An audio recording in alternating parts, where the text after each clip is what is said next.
we are talking about tight labor markets and some ideas about what we can do about it.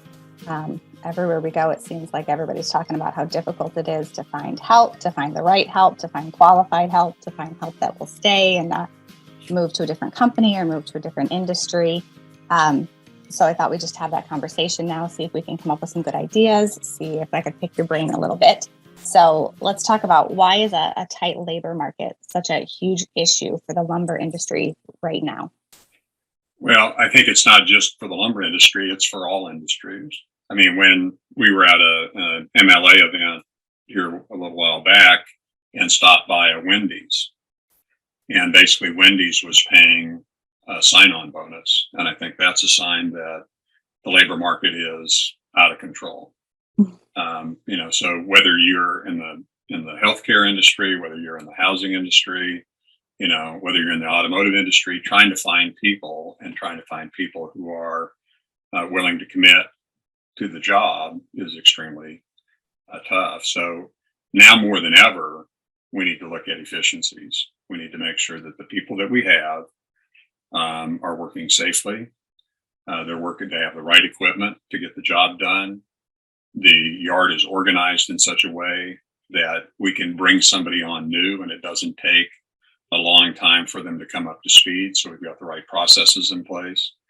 And, I think we can overcome it. And I think a lot of the yards that we're dealing with, because this has been going on for a while now, are really starting to recognize the fact that they can do more with less if they'll get back at arm's length and really start to look at, okay, what are to use a lean term, what are those wastes that we can pull out of the system to be able to make it more efficient? So, obviously Lumber Buddy comes into play because there's a lot of excess transportation in the yard. There's a lot of excess handwork in the yard. So the Lumber Buddy portable productivity platform really plays into that, because now all of a sudden you're leveraging your forklift to use it much more efficiently. You're eliminating a lot of the hand handling of the lumber or the manual handling of building bundles by being able to fork split, flat deck, some of those items that the Lumber Buddy makes easy to do. The other thing that we deal with is strapping, and we still see, even now, yards using steel banding, which we know is unsafe. We know it's not the most efficient in the world, and a lot of the reason that they're still using it is out of a lack of knowledge that there are other products out there that are safer, that are more efficient, and that are more cost effective. So one of the things that you find with steel banding, and again, I've been traveling in the industry for 20 years, I've only seen probably less than a handful of people who've been able to mobilize a steel banding dispenser, because it's a 100-pound coil of steel. Mm-hmm. It's very cumbersome. Conversely, with either woven or composite, you're talking about it, less than 30-pound coil, easily mounted on a forklift, easily mounted on a wall, and it's a much more efficient type of a product to be able to mobilize and to be able to put multiple banding stations. Again, a lean principle of point of use storage, rather than having 12 coils of strapping sitting in the corner, gathering dust. Those 12 coils are out working for you in the yard, either on a wall mount or on a forklift mount type of a setup. So you did mention that this has been going on for a while. It sounds like you don't think that this is a new problem for the industry. I don't. It's if you look at it again, I think one of the pressures is, McDonald's is paying in some markets $15 an hour. So the differentiation between a job that is pretty easy to do and doesn't take me a long time to learn, and something like a lumber job where I've got to understand the various products, I'm working out in the sun, I'm doing, manual labor. There's either got to be wage differentiation. And then the other side of that is we really need to make it an attractive job that somebody could stay in long term. But it's a very physical job. So if you're out there humping lumber all day long, that's a young man's sport, but it doesn't have to be. It's also been relegated primarily to males. again, because of the physical limitations or the physical requirements. And frankly, if we can use this more, use our head and our brain more than we use our back, and give them devices like Lumber Buddy and other devices that can be built in the yard, we can easily set that up to where any gender could do that job, because it has more to do with intellect than it does, physical strength. And you are seeing some good companies, Alpine Lumber out in Colorado, McCoy's Lumber in Texas. You still don't see a lot of women in that profession, but you'll see some, and they enjoy the job. They really do enjoy the interaction with people, being out and working, getting a chance to do some physical labor, but not that as a limiting factor. Also, the other thing that people are really short on is truck drivers. And again, I think women in the workplace, I can remember Simonson Lumber up in Minnesota has probably their top driver is a female. And again, it's not because it requires physical stamina, but it requires mental acuity. And so I think that one of the things we'll have to look at is, one, looking at how do we build the workplace more efficiently, and two, let's not restrict. I mean, if we're saying it's a man-only sport, then we've eliminated half of the workforce. And I think that that's short-sighted on our part. So you've mentioned a few places that are doing it. In your mind, in your opinion, you feel like they're doing a good job of addressing this, and have been for a while. Can you give a few examples from maybe, I don't know if you know specifically what those places have been doing correctly, but can you give a few more examples of what they've been doing right to kind of address this before it became a huge issue? I think part of it is enlightened leadership. I think part of it is it comes from the top. And, out of all the lumber yards that I visited over the 20 years that we've been doing, Lumber Buddy and Work Safe, Work Smart, I would say McCoy's Lumber, if they don't have the best culture in the industry, they have most certainly in the top 2 or 3. And so coming from the top, and just that understanding of, look, it is a family. I mean, one of the great things about Brian and Megan McCoy and their whole team is that Brian spends, I think, as much time caring about his employees as he does managing the lumber business, because he understands that the greatest asset that McCoy's has is his team. And so now, if somebody cares about me that much, I'm going to show up every day. I'm going to do a good job. The other thing that they've been able to do, which I think is difficult in some operations, is because they have so many yards, they can show a path of growth. So now I can start at the yard level, and I can easily see throughout the company people who started where I started, who are now an assistant manager or a manager in the company. So I think Alpine Lumber in Colorado is another good example of a good culture in terms of showing growth opportunities within the group, and Simonson's in Minnesota, which is another one that I mentioned. And probably if you're looking at really innovative groups, there's a couple that really stick out to me. One is Par Lumber out in Portland. The other is Hancock Lumber in Maine, that are very people-centric and, very much willing to invest in the right equipment and the right training to get the people to be able to stay long-term and be vested in that. And both of them have, some type of a profit-sharing system, I think. I know for sure Hancock does. I'm not that sure about Par. Franklin Lumber is another good company that's an ESOP. So I think anything where people have a voice and people can see the future, they're more apt to stay. And I think if I'm happy with my job and I think it's a great deal, I am more apt to tell my friends, hey, this is a good career. This is a great company to work with. There's a lot of growth opportunity, versus just seeing it as some kind of a transitionary job till I get a good job. And, the lumber industry is fun.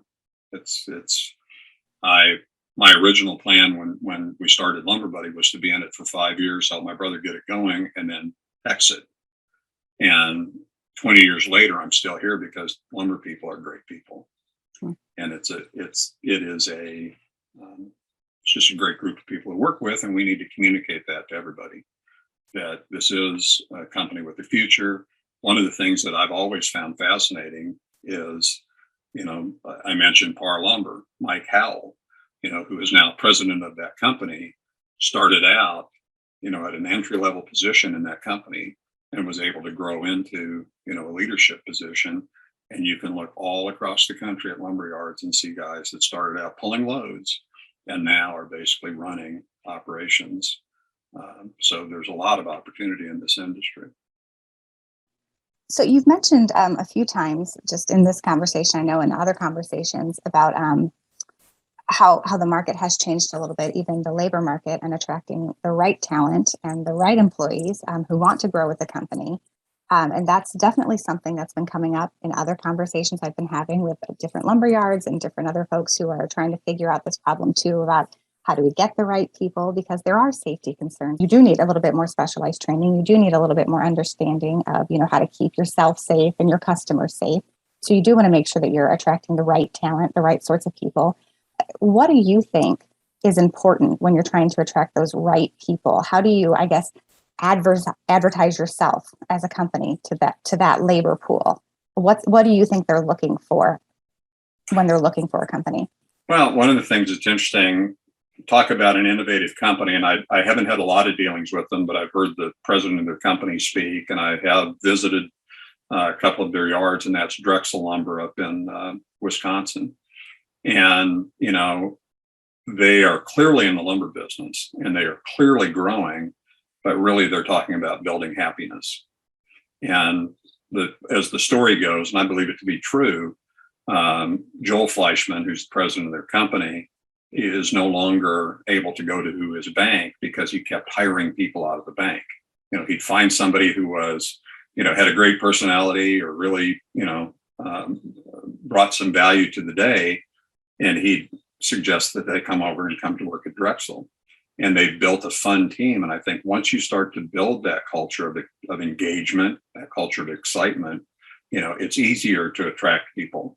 Because again, it's not just a job. And if you're doing all the conventional things, if you're putting an ad in the newspaper, or you're going to the unemployment office, or you're even throwing an ad on Indeed, you're going to get what's out there. But like Joel has done, he's out looking for people.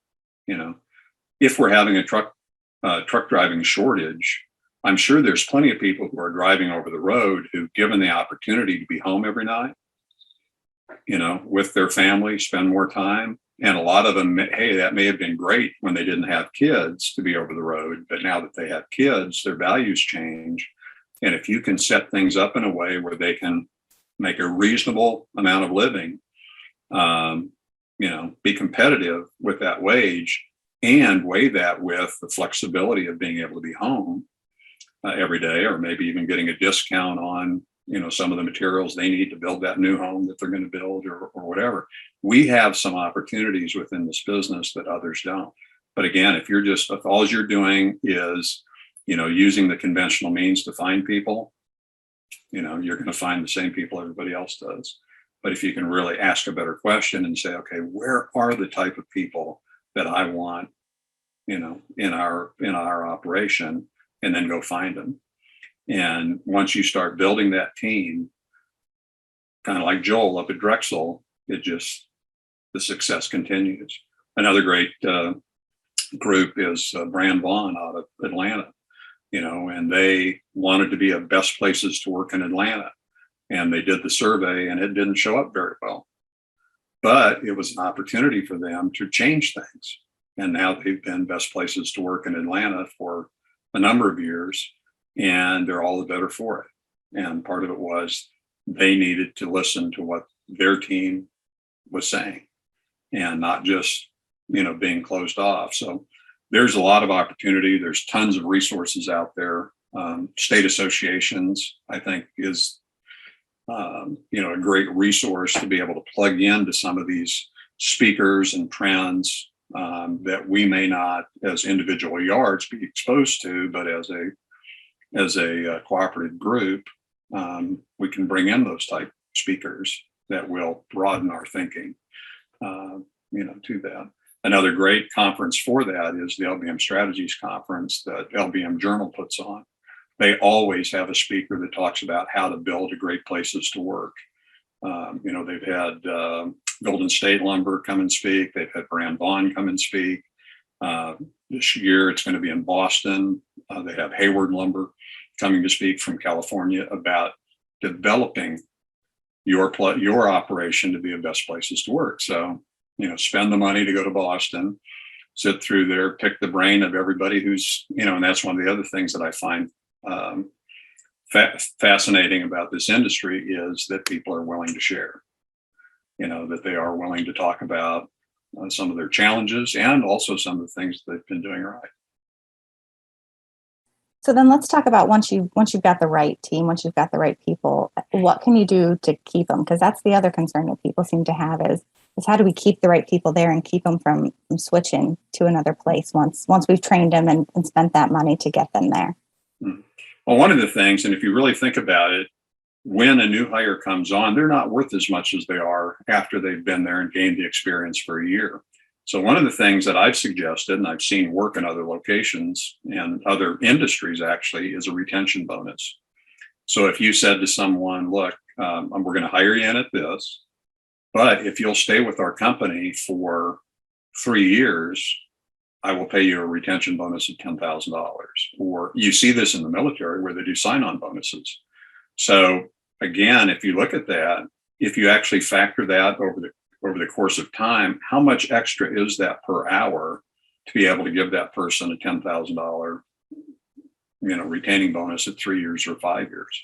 It's really not very many, it's not very much money if you look at it on a per hour basis. And if they don't stay the 3 years, you're not paying that cost. It's not a prorated thing. If you leave in a year, I'm going to pay you part of it. It is, I'm needing you. You gain much more value to the company if you're here 3 years from now than if you're here 3 months from now. So I think looking at things like retention bonuses, giving people a voice in what they're doing. Again, I think one of our mistakes is that we say, well, why don't I pay you to think? If you're hiring people and not asking them to think, you're heading in the wrong direction. And I think one of the things is that people want to have a voice. And and again, we beat the drum of lean, but continuous improvement, they want to be a part of something that is continuously growing and improving. And if you're not improving, then you're going the other direction because you're not staying static. You're either improving or you're digressing, one of the two. And, so I think creating an environment where people feel valued and that they are valued, with the benefits. And another great example of this is up at Hancock Lumber. One of the things that they looked at was they wanted to eliminate overtime, not to reduce expenses, but to increase quality of life. So they looked at what are those things that are caught, because here's the other problem is that in our industry, a lot of times guys are relying on that money that they're making on overtime to be able to, live at the level that they needed to. So it's an incentive really not to get the job done during regular business hours. But if I can make the same amount of money or more by being more efficient and eliminating, that waste of overtime, and Hancock was very successful in doing that. They started measuring journey value of the truck. Are we sending trucks out that have not a whole lot of revenue on it? And is that a big waste to the company? Absolutely. If we can work together with sales and operations to make sure that truck is completely full when it heads out the door, out the gate, much more profitable for the company. And then we share that profit with everybody. So, again, if you're looking for a study in excellence, Hancock Lumber took what was a problem and an industry norm and asked a better question and have been able to come up with a much better answer. So some really great ideas about addressing the issue of labor. But since I think we all can, I guess, agree that that's probably an issue that's not going away anytime soon. It's always been here. It may get worse. It might get slightly better sometimes, but it's not going away, right? So what can lumberyards of any size do to address the impact that the labor market is having on their efficiency right now, going forward, just in general? what can lumberyards be doing right now? One of the things is eliminating waste. And again, I'll beat that lean drum, but there are 8 wastes out there, and I'll venture a guess that you'll find all 8 wastes present in any operation that we go to. In our operation right here, we're going to find those 8 wastes.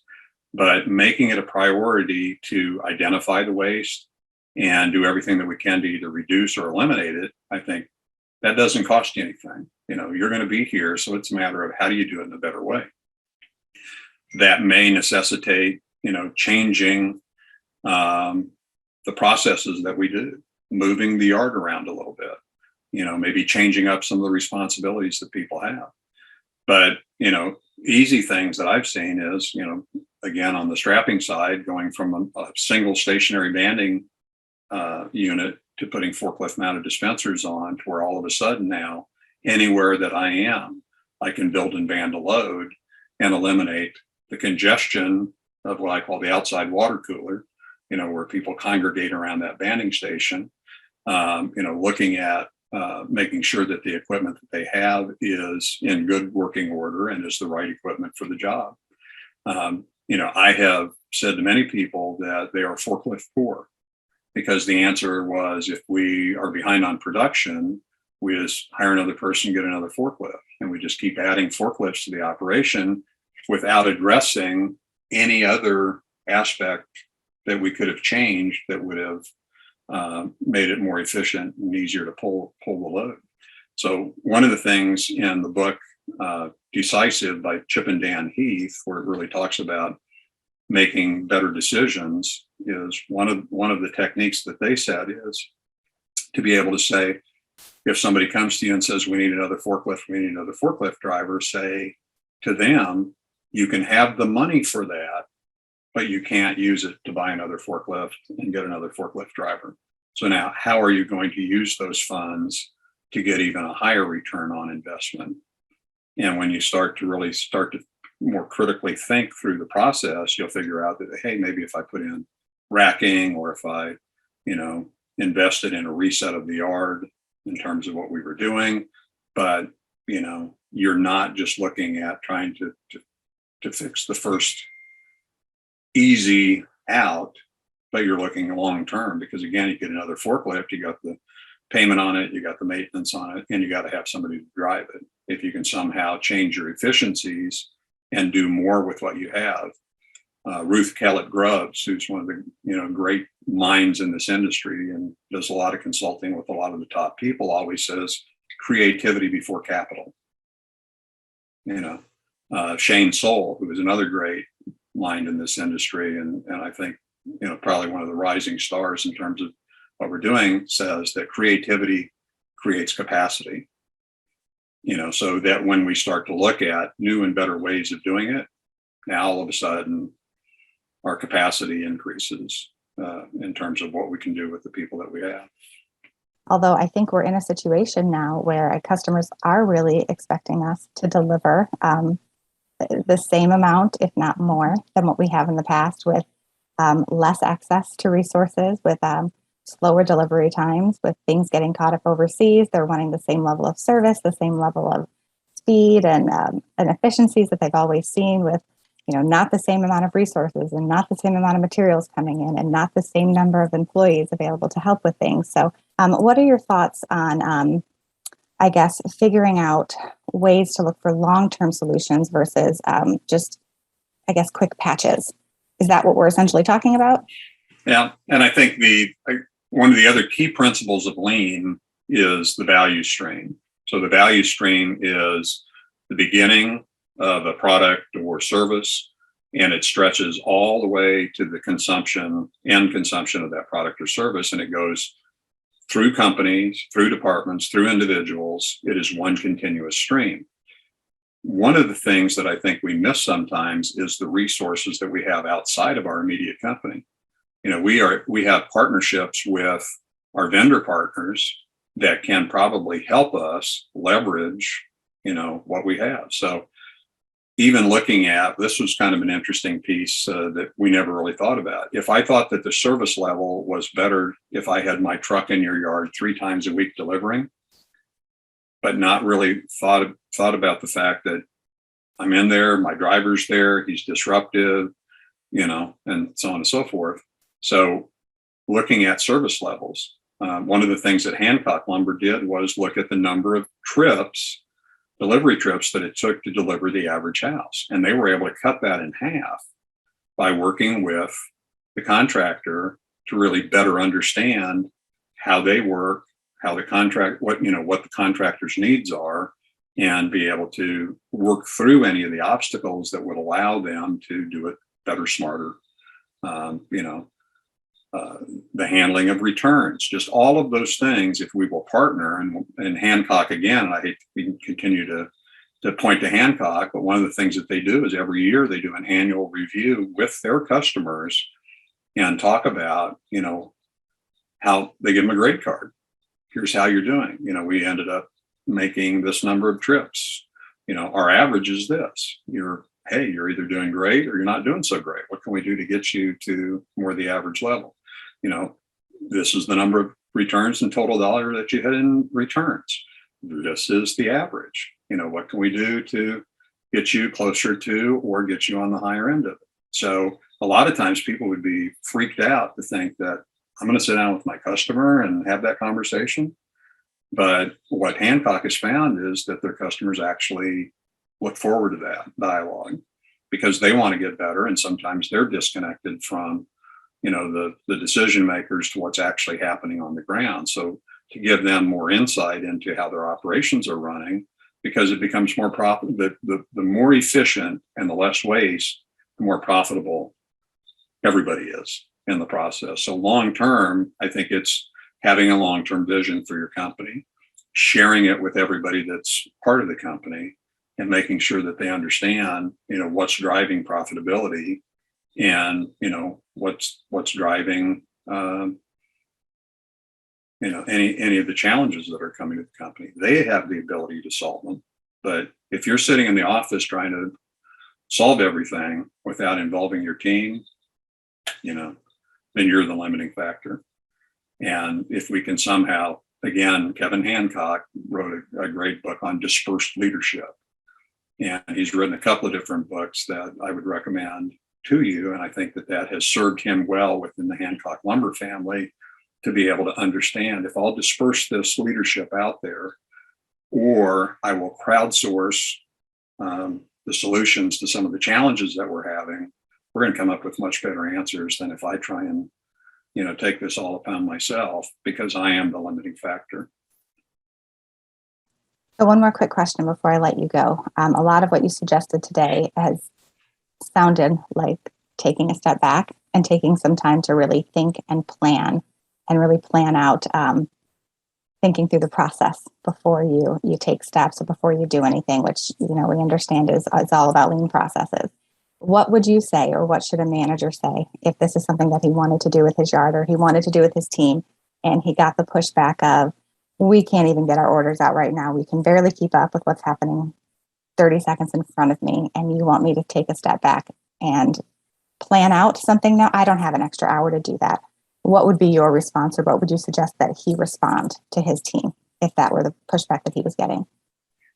I think I would say I understand that, but let me tell you, if we don't push back and we don't change things, we're going to continue to be on this spiral of, work, when, rather than beating our head against the wall, let's back up a step and see if there's a door, because chances are there is one, and we need to take that.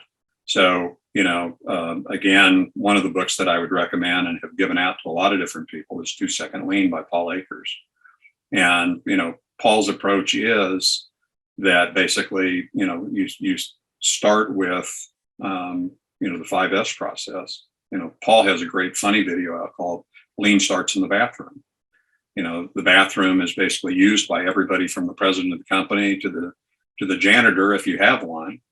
But basically by applying lean principles, which is basically to do a 5S, to sort out anything that doesn't need to be in the restroom and everything that does need to be there, to clean it up and then set it in place, set the standard for how it's to be cleaned, and then sustaining it throughout. And then one of the principles that I think any organization I would want to be a part of is that we are committing to always leaving something better than we found it.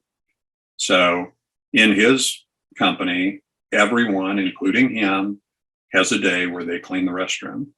They don't have a janitor in the building. And basically, think about if everyone who used that restroom left it better than they found it, how difficult is it to do the job of cleaning the restroom? It isn't. There's no burden there. And I can tell you from a lot of the restrooms that I visited and the lumber yards that I visited across the country, they could take a lesson from Paul, and, that's where they could start.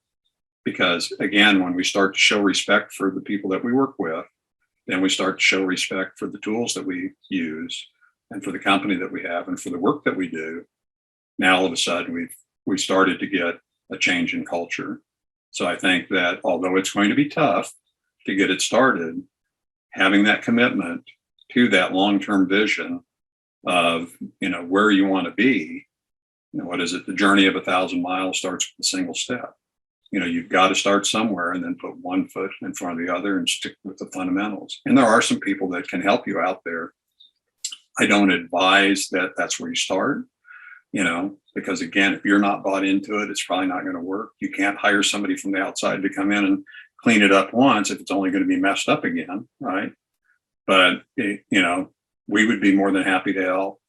There's a great lean consultant named Scott Morrison who does a great job if you need that kind of help in terms of the technical side. But there's resources out there. And I think we just need to look for them and ask better questions. The old saying is that change comes either out of aspiration or desperation. I think right now we're in the desperation mode in a lot of operations where we're having to make change because COVID has kind of forced us into that. And this tight labor market's kind of forced us into thinking a little bit differently. And then you've got other companies that are aspiring to be better. They're the leaders to look to and say, okay, what did they do that I can apply here? And, a lot of resources are available through state associations. And again, you'll find people that want to help. So if we can be of assistance in any way, give us a call.